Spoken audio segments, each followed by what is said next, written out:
После последних событий прошла почти неделя, но на удивление отец меня не трогал, а даже как-то стал заботиться. Устроился на работу, помогал, старался узнавать меня, но мне было как-то не по себе. Про дворника никто так и не вспомнил. У меня появился мой первый в жизни телефон. Мир тренировал меня как мог, и я старательно учился. Появились новые успехи, сложно, но решимо. Каждый день под дверью я находил инструкцию к обучению, а вот мой сосед Костя постоянно на меня со стороны смотрел, наблюдал. Мне было не по себе от его взгляда и его странности, хотя я сам-то вообще-то странный, но он вызывал панику и ощущение какой-то необузданной темноты. Мир каждый день говорил, что в нем очень много черной силы, но я не понимал, что он хочет от меня. А также хотелось узнать, что это за тайный учитель. Но его правила и инструкции очень помогали.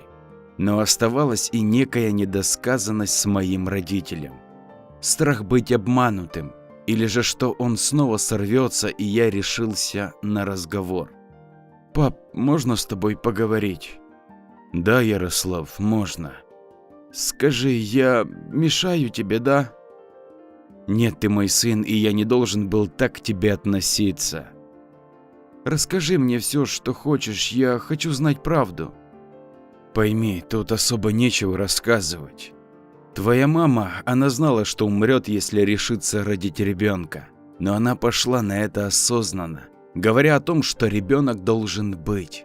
Я предлагал усыновить, взять опеку, что угодно, но она почему-то сказала решительно нет. И я сдался.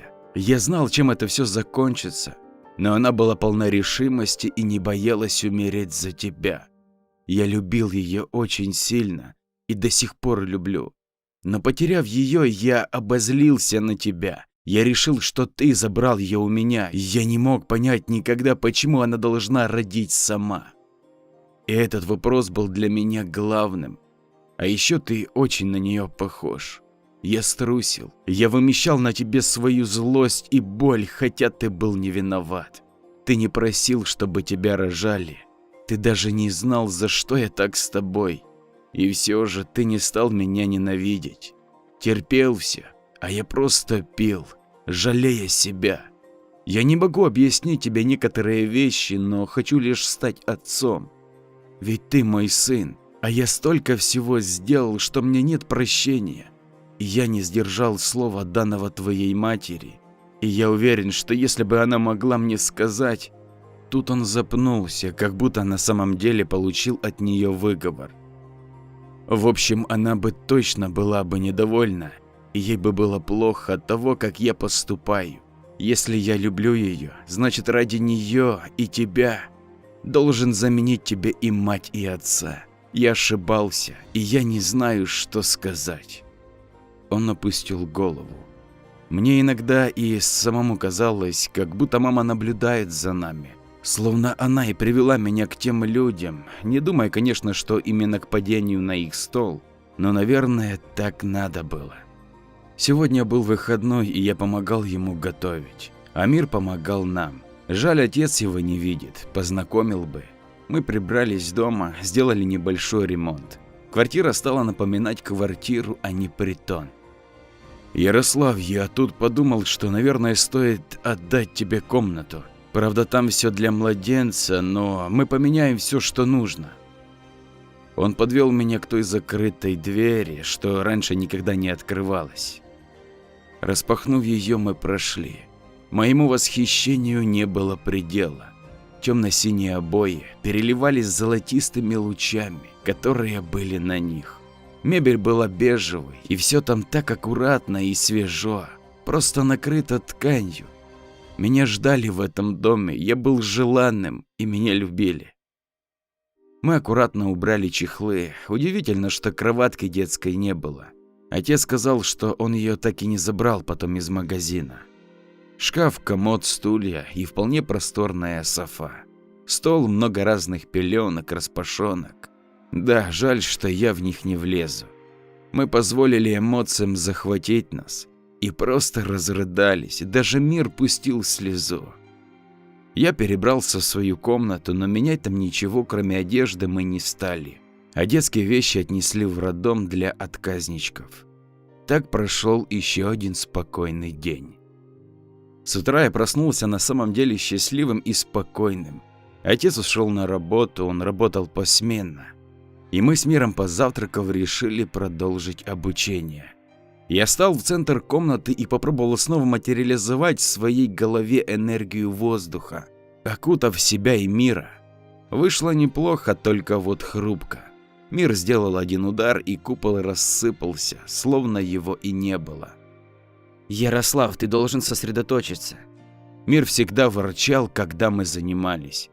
Я стараюсь, просто не могу представить что-то более прочное, это же воздух. Но в самом деле, что я мог еще представить? Не думай о нем как о воздухе. Да и ветер, это же тот же воздух, только холодный. Мы продолжили наши занятия, и через час-два у меня вышел такой неплохой купол. Даже гордость взяла. А вот с атаками было хуже. Я знал, что сила ветра очень неплохая. Смерчи и ураганы было страшно делать в доме, поэтому было решено искать место для тренировок. Я оделся, и мы вышли на улицу. Навстречу шел Костя. Он выглядел каким-то нервным, не злым, но не особо приятным. «Привет». Не знаю почему, но я решил поздороваться. «Привет, сосед». Он даже усмехнулся. «Костя, я вот хочу найти себе какое-нибудь место для тренировок спортом, но чтобы там людей не было, стесняюсь». Я выдавил жалкое подобие улыбки. «Спортом, значит? Ага, надо подумать». Такое чувство, что у меня на лбу написано, что я вру и не краснею. А может, и краснею. А как насчет бывшего стадиона? Правда, он за гаражами. Пойдем, я провожу. Он показал рукой в сторону старых гаражей. Спасибо, я и сам дойду. Лучше, если я тебя провожу. Да и нам стоит поговорить. Он внимательно посмотрел на меня. Ну, хорошо. Как-то неуверенно я ответил. Мы шли молча, и когда пришли к огромному старому стадиону, я удивился. Такое чувство, что он был подготовлен для меня. А вот Костя только улыбнулся уголком своих губ. «Начинай», – невозмутимо скомандовал. «Я не могу при тебе, я стесняюсь». «Ага, то есть в открытую разговаривать с фамильяром ты не стесняешься?» Вот это поворот. Не может этого быть, но вот только от дворника отделался теперь и этот. Я попятился назад, Мир напрягся. «Спокойно, Яр, спокойно, я тебя есть или еще что-то не собираюсь». Он с насмешкой поднял руки вверх, как будто сдается. «А как ты узнал про Мира?» «О, вот теперь и имя знаем. Я его вижу, поэтому и узнал». Вот такое чувство, что будто мы говорили о домашнем питомце, и это нормально. «Не все его видят, а только те, кто хотел меня убить». Я разозлился. «Я тебя спас вообще-то, алло, парень». Он посмотрел на меня, как на дебила, ей-богу. «Когда это?» «Когда кто-то сам пошел в подвал, да еще и не умея ничего». Он, кажется, злился. «А я и не просил». «Конечно, так может мне уйти? Ну, сам справишься же». Я уже почти ему ответил, но Мир меня пихнул в бок. «Слушай, парень, я в няньки тоже не нанимался и не хотел в это дело лезть. Но так уж вышло, что я должен тебе помочь. Если мы хотя бы не сделаем вид, что поняли друг друга, то нравится тебе или нет, а я все равно буду тебя учить. Судя по твоему уровню, ты силен, но не умеха, и те инструкции, что я писал тебе, не помогают особо. Поэтому предлагаю последний раз по-хорошему». Он прям полностью испортил мой день. Я хотел на свой страх и риск его даже послать, а потом услышал голос из его капюшона. «Косточка, ну что ты такой нервный? Да и я». «Косточка? Вы серьезно? Да его никак по-милому назвать нельзя». «Хорошо, Акил. И снова это имя. Так он же сам сказал, что Акил – это он соврал, значит? Из капюшона вылезла смешная мордашка, совершенно не похожая на моего мира. Пальцев на руках было только 3. Забавный, конечно, но размером миру уступал. Но такого, да, в капюшоне носить удобно. Здравствуй, Ярослав. Меня зовут Акил, и я фамильяр Кости. Правда, он меня не создавал. У меня был другой хозяин, но из-за некоторых причин он погиб, а потом мы познакомились с Костей. Мы не враги тебе, просто должны помочь. Он тихонечко так подошел ко мне и к миру. Но вы же темные. Мир внимательно посмотрел за ним. Конечно, мы темные. А что, некроманты бывают светлыми? Вот те раз, некромант. Ой, простите, я не знал. Даже как-то стыдно стало. Я думаю, что все формальности стоит отложить. Я буду обучать мира, а тебя, Косточка. Важно и достаточно серьезно проговорив, он сделал паузу, давая мне подумать и ответить. Мир взглядом показал, что нам нужно отойти в сторону, и, извинившись, мы отошли. Костя и Акил о чем-то спорили в полушепоте.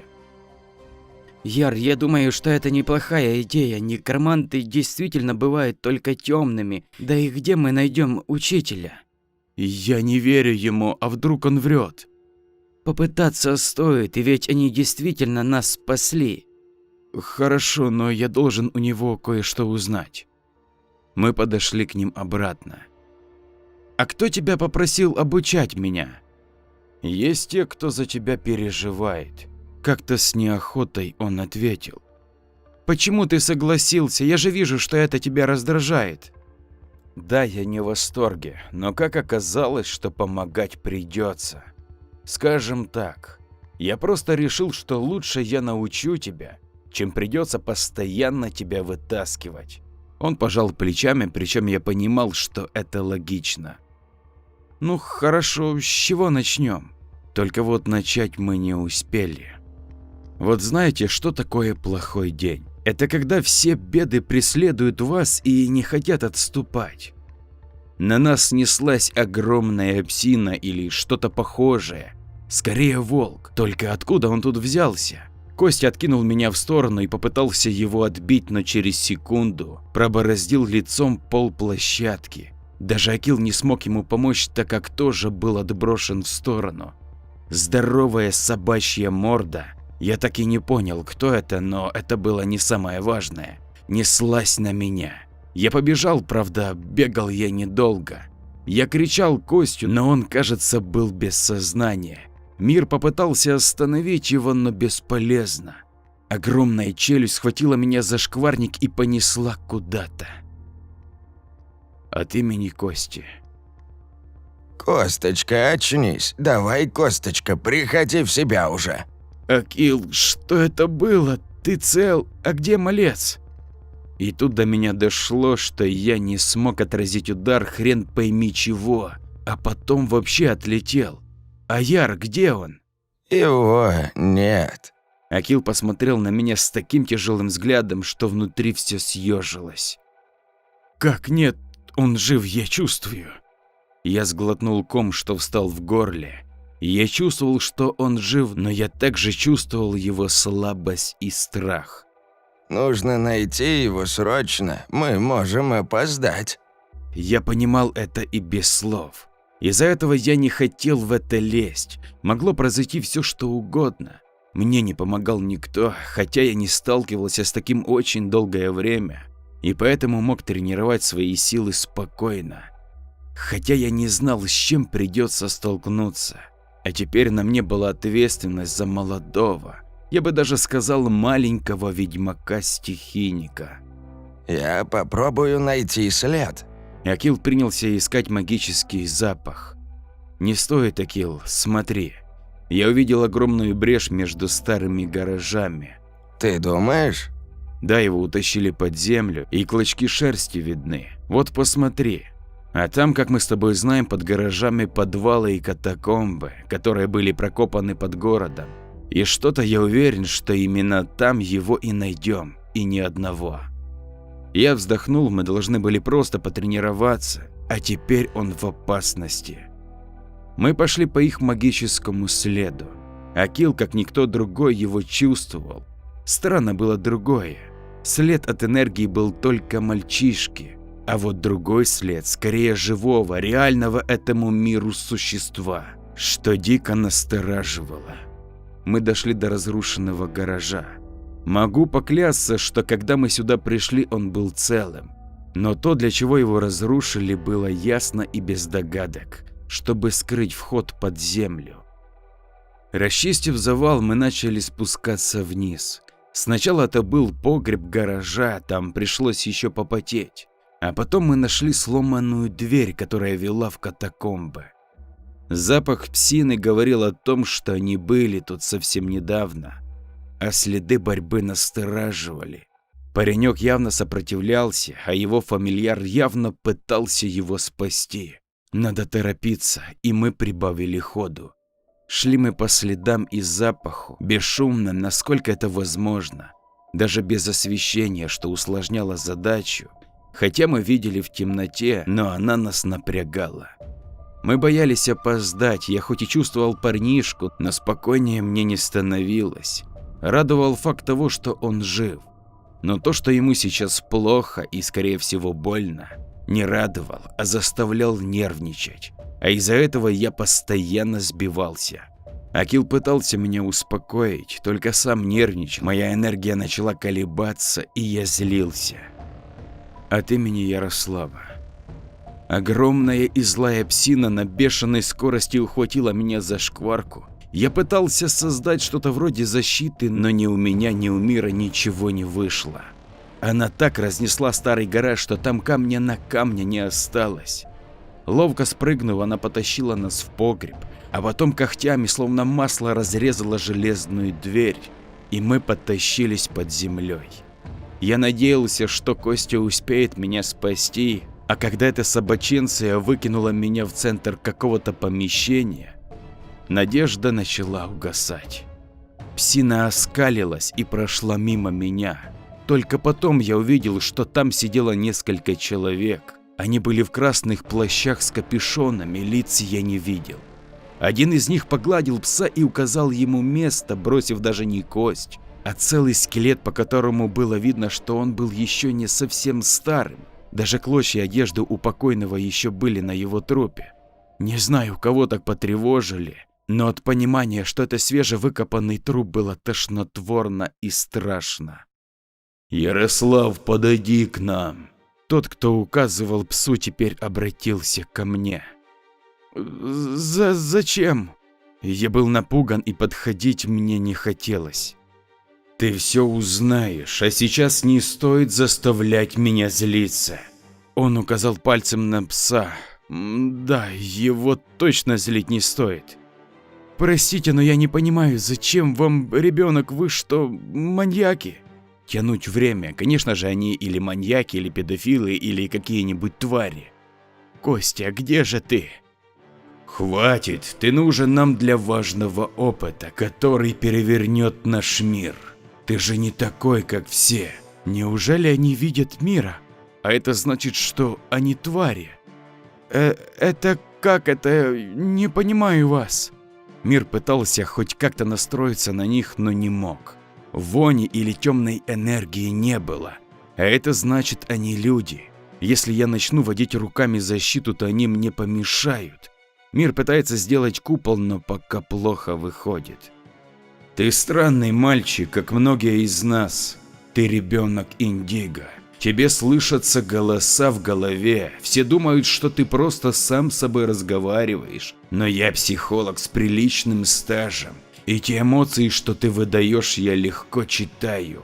Ты слышишь того, с кем говоришь. Вначале я решил, что у тебя шизофрения, но нет, у тебя навязчивая идея. Но не будем вдаваться в подробности, поэтому ты тот, кто мне необходим. И именно твой мозг. Да, он не маньяк и не психолог, он просто псих. А как же мой мозг без меня-то? Ой, дурак, зачем я спросил? Ты думаешь, тебя спасет тот сопляк, поэтому ты тянешь время? Я не злой гений, как в американских фильмах, который тратит время на болтовню. А что и зачем, тебя это уже никак не будет интересно. Он повернулся к другим. Приступим, а то его рано или поздно хватится. Двое человек направились ко мне, я побежал, правда недолго, я бегал. Собака меня схватила и тут же швырнула им под ноги.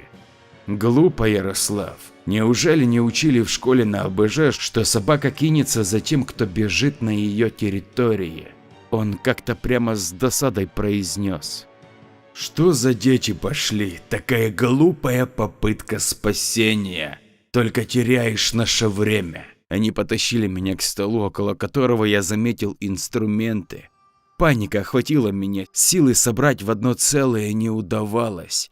И как всегда своим страхом я поглотил мира. Мы еще не могли быть самостоятельными от эмоций друг друга. Чтобы мир сделал хоть что-то, то я должен был быть спокоен. А вот этого я сделать не мог. Мир так беспощадно смотрел на меня. Ярослав, прошу тебя, просто забудь о них, и я попробую протянуть время. Я уверен, что ты сможешь, прошу. Его голосок дрожал, я чувствовал его растерянность и дикое сожаление, что он беспомощен. Я закрыл глаза, представил, что я на тренировке с Костей и Акилом. Голоса, которые меня отвлекали, толчки в спину, чтобы я быстрее залазил, ушли куда-то. Я просто почувствовал себя в каком-то шаре. Мягкая лапка мира коснулась руки, он был спокоен и более уверен. Открыв глаза, я увидел недоумевшие лица. Двое почему-то были на приличном расстоянии, словно их что-то отшвырнуло от меня, а тот, кто говорил со мной, потирал руки. Невероятно, он вас откинул, он эмпант, и он смог откинуть вас, схватите его! Они кинулись ко мне, но я не сдавался. Не позволял эмоциям взять над собой верх. Мир крутил лапками в воздухе какие-то узоры. У нас есть время, пока они не стали кидать в нас чем-нибудь и не поняли. Костя, ты так нужен нам сейчас. Ярослав! Костя, это он. Какого хрена? Взять его! И псина кинулась туда, откуда шел голос. Нет! Ох и дурак, от моего нервного содрогания щит распался, и они схватили меня. Так, стресс. Ты не можешь защитить себя из-за стресса. Он довольно проворковал, смакуя каждое слово. Рев псины заставил его отвлечься от меня. В зал влетел Костя, следом Акил и псина. Было понятно, что он ее ранил, но той, видимо, было все равно. Костя был между мной и этой псиной. Она скалила пасть, Акил разводил руками, и темный туман начал окружать животное. Люди в плащах воспользовались моментом и пошли на меня. Если я сейчас отвлеку Костю, то псина его загрызет. Тот, что был у них, видимо, главный, кажется, прочел мои мысли. Ты прав, мальчик. Отвлечешь, и твоему другу перегрызут глотку. Клык очень быстрый. Этот мальчишка просто для него интересная еда. Охотничий инстинкт. Он резко подскочил ко мне и потащил куда-то за еще одну дверь. Да сколько же их тут! Когда он захлопнул дверь и повернул огромный замок, я такой видел в фильмах на кораблях, то мне стало слишком не по себе. Оглядевшись, я увидел операционную. Не было никаких сомнений, что я ошибся. Теперь нам не помешает никто. Он снял капюшон. Я отшатнулся, мужчина был вроде в возрасте, но его хватка говорила обратное. Отпустите меня, вы же не убийца. Хорошая попытка, но ты не прав. Я убью, если нужно, и поверь мне, так будет лучше для всех. Он не церемонясь схватил меня и закинул на стол. Пустите, пустите! Что есть силы, я старался прокричать через эту дверь. Тебя никто не услышит, тут шумоизоляция на высоте. А пока мой клык поест, я завершу начатое. Он засунул мне в рот кляп и привязал к столу. Силы у него было, как у молодого парня, спортсмена, не меньше. Где же моя чертовая сила? Когда она так нужна? Мир, где мир? Что случилось? Я тут, Яр, подожди, я пытаюсь его оглушить. Он правда старался что-то сделать, но, видимо, у этого психа был иммунитет. Сейчас, я смогу, Яр, ты не бойся только, я обещаю. Я пытался держаться, но, услышав звук, похожий на звук бормашины у стоматологов, моя уверенность попрощалась со мной. Холодная сталь сделала первую полоску на моем запястье. Я задергался, больно, очень больно. Горячая кровь стекала по рукам, я словно слышал, как капли разбиваются об пол. Во мне кипел страх, и только страх. Вторая полоска на другой руке, но боль еще сильнее. Руки цепенеют, запах крови наполняет все вокруг. Сейчас, Яр, сейчас, я смогу. Как в тумане голос мира. Хлопок резкий, словно взорвали петарду, на какое-то мгновение мне показалось, что меня оглушило. «Ты смеешь мне сопротивляться? Тебе недостаточно страшно?» Его голос был уже не спокойным, а злым. «Как ты это сделал?» Он нанес мне пощечину. «Думал мне помешать, что можешь ты, сопляк, против меня?» Он воткнул мне в ногу острый предмет. Глухой стон вырвался у меня даже сквозь кляп. «Так-то лучше». Он что-то собирал и поднимал. Яр, я еще раз попробую, держись, только держись, пожалуйста.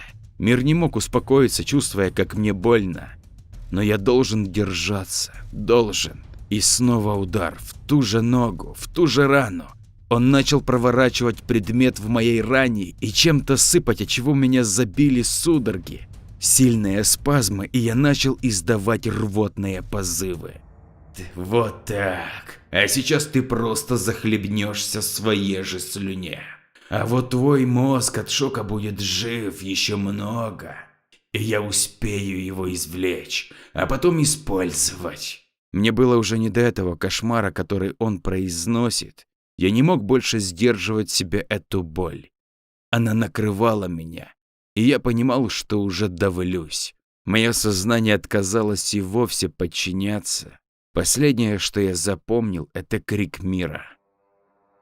От имени Кости.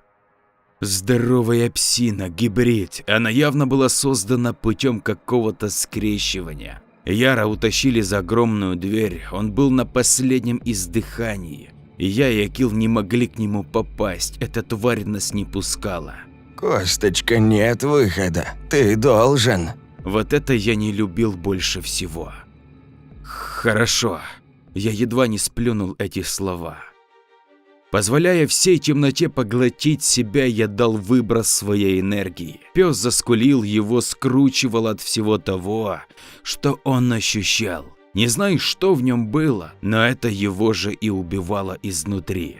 Когда из его пуза покапала кровь, а потом стали пролезать мелкие останки, я понял, что кормили его трупами. Что же, прости, собачка. Его пища его же издирала изнутри. Видимо, он глотал костями, даже не разгрызая особо. Что же ты за тварь-то такая? Его скулёж и мотание из стороны в сторону распугали остальных, но так быстро я направил свою темноту и злость и на них тоже. Не действует, они же жестянки, твою мать, какого хера? Пришлось просто брать всю свою злость, перенаправлять в ток. Этому я уже научился. Отлично, пожар. Яр, нужно вытащить парня. Акил, ты должен попытаться открыть дверь. Долго. Пес, используй его когти. Мы притравили пса на нас. Он из последних сил замахнулся лапой и повредил эту хреновую дверь, но не до конца.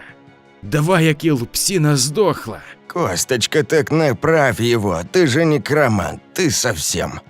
Акил, я не смогу управиться и с ним, и с темнотой, давай. Времени сосредоточить себя не было. Давай, Косточка, я сказал, ну. Он рехнулся, что ли, сегодня, но спорить бесполезно. Мальчишка был на тонкой грани и вот-вот мог уйти в мир иной.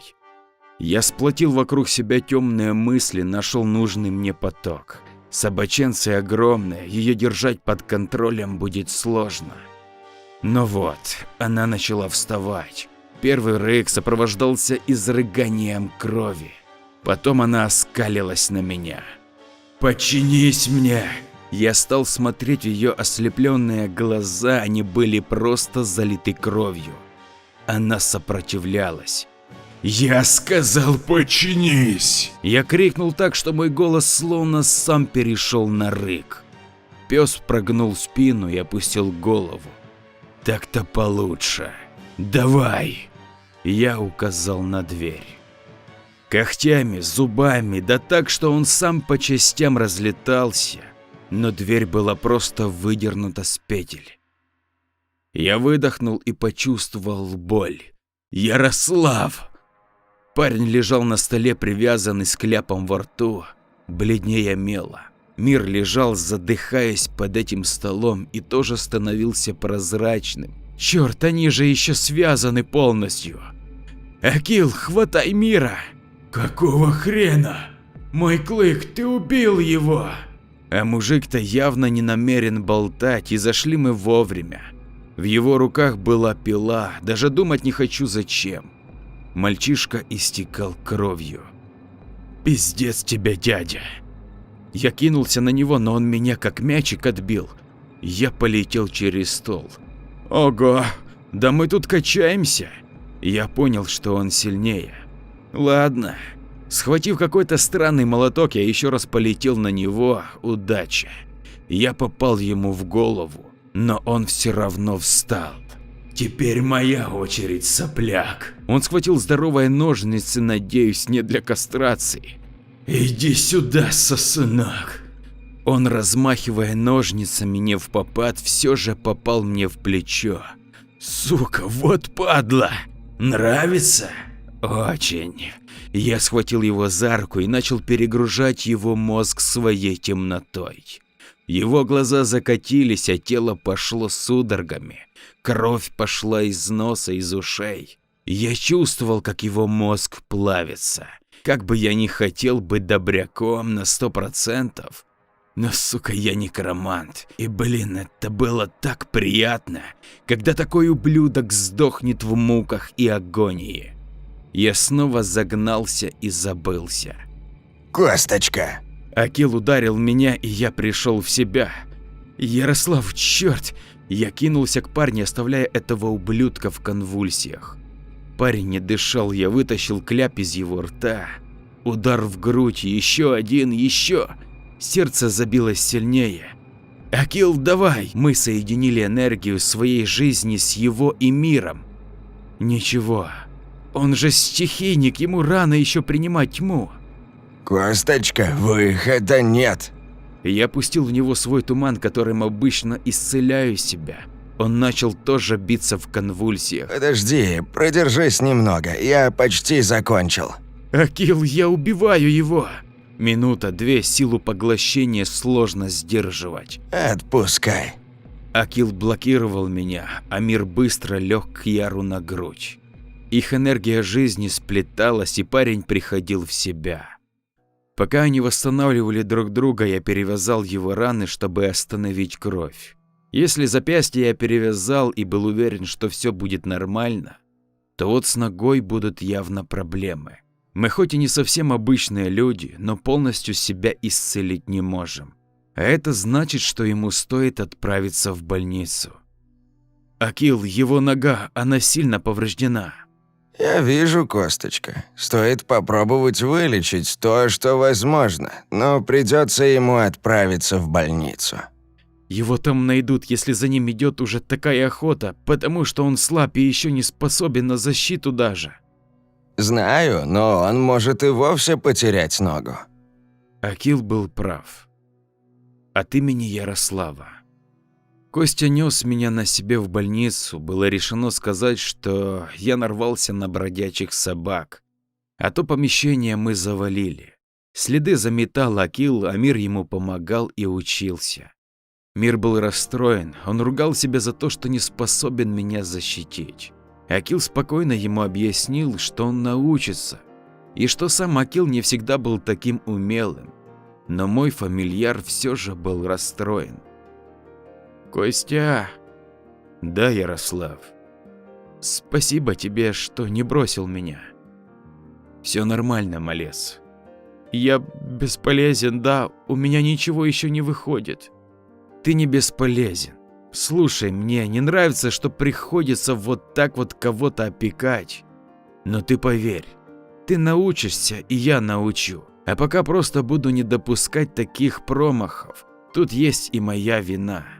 Он говорил спокойно, словно он мне брат, который правду переживал. В больнице мне обработали ногу, поставили укол, но, слава богу, не оставили там. Написала, когда к ним приходить. Отец примчался с работы, узнав, что случилось. Он хотел взять больничный, но я отговорил, а Костя пообещал за мной присмотреть. Костя, а что стало с тем психологом? С кем? Ну, этот человек был психологом, так он вычислил мою особенность. Психологом? Да, не хотел бы я у такого психа наблюдаться. То ли лечит, то ли калечит. Он усмехнулся. Ты просто запомни, Яр, в любой ситуации до последнего держи контроль. Он похлопал меня по плечу и пошел домой отдыхать. Отец готовил на кухне, а Мир лег у моих ногах. «Ярослав, ты прости меня». Он обреченно вздохнул. «Мир, мы научимся, я обещаю». Мы молча поняли друг друга, нам предстоит многому научиться. Радует одно: если Костя меня спас, то значит он не враг. Хотя бы пока что. Ну что ж, вот и подошла к концу очередная история. Я рассчитываю на твою поддержку в виде подписки и комментария. Ну а если ты найдешь 20 секунд своего времени, чтобы поделиться со своим другом, то низкий тебе поклон. Так как любая активность на канале – это продвижение. Кто как не ты. Хорошего тебе настроения и до скорых историй. С уважением и обнимашками, твой Андрей.